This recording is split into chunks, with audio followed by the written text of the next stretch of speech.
Welcome back to the Wild Blue Wanderers channel. I'm Scott.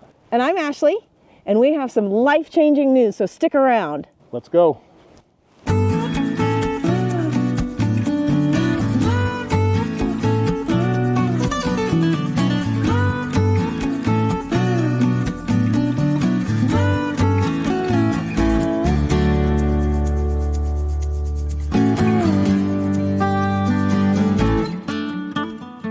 So as many of you may know, we have a 50-acre farm in Merrill, Oregon, which is south central Oregon, a mile from the California border, just outside of Klamath Falls. Correction. We had a 50-acre farm in Merrill, Oregon. Surprise! We sold the farm! So we're actually renting it back through summer. Or at least until we can get everything moved out and situated. Yeah, it was really nice that the sellers were flexible and let us stay. And that actually worked out well for them because I don't think they were ready to move yet either. So that works out. So now we're starting the process of figuring out what we need to keep, what we can get rid of.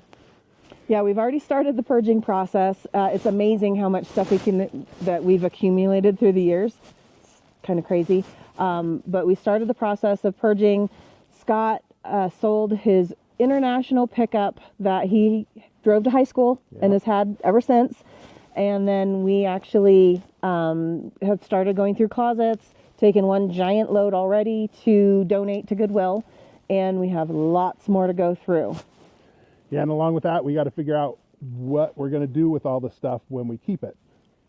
So we do still have our house in Sturgis, South Dakota. It is an investment house that we're using as an Airbnb called the Wanderers Retreat. Yep, and we just had a storage shed built, custom built for the backyard of that. So a few weeks ago, we actually just took a load of stuff down there that we want to keep and put in the garage and in the storage shed. Found their new home.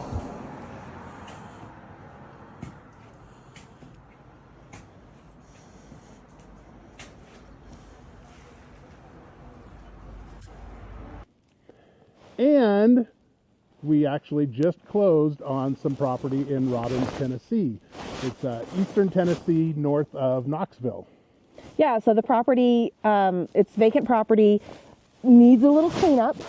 So have our work cut out for us. It's not bad. It just has some debris and, well, trash on it.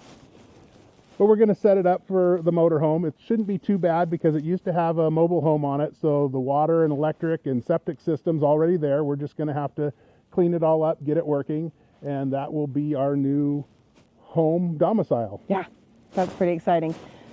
So some of you may wonder, how can we do this? I'm in real estate, and I'm going to actually keep my license. I'm still working right now, and then I will probably transition to do less, selling and more referral business.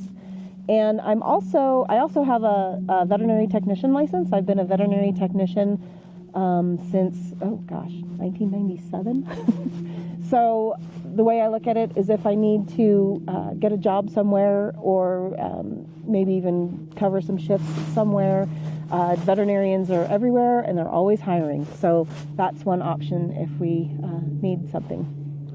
And then I'm going to go back to my roots. I worked in the transit agency world for many years, since the early 90s also.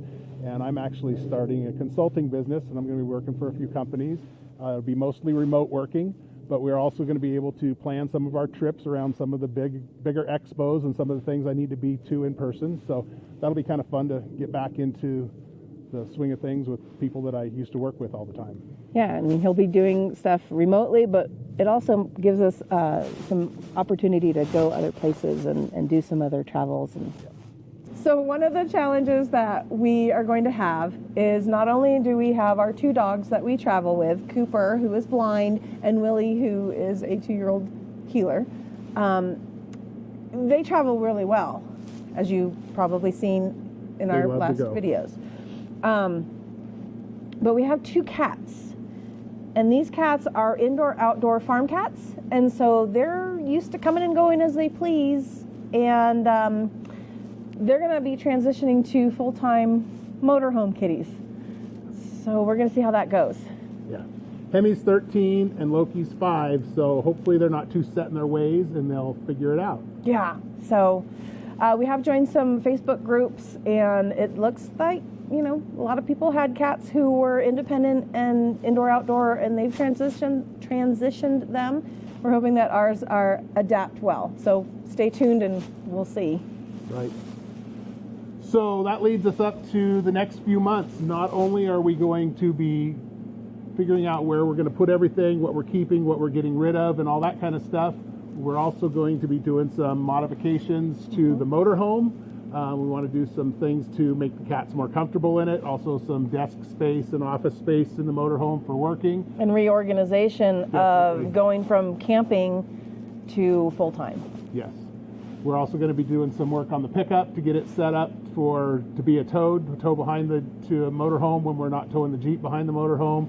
And some other items that we need to take care of, maintenance and modifications that we want to do. So I'm trying to utilize, while I still have my shop here, which is one of the things I'm going to miss the most. We're going to try to get as much stuff done as we can while I have the shop before we hit the road. If you're not subscribing already, make sure you hit that subscribe button so you can follow along on our adventures or our misadventures. And then if you like this video, give us a thumbs up. If you didn't like it, go ahead and give us a thumbs down. That's all right. That's okay. We've also had some requests to do a tour of our motorhome, of the inside of the Super C. So we're getting that video ready, and it should be one of the next ones out. So make sure you hit that notification bell, and then you'll get notified when it shows up. It'll go ding, ding, ding. All right. Well, thank you very much for watching. Bye.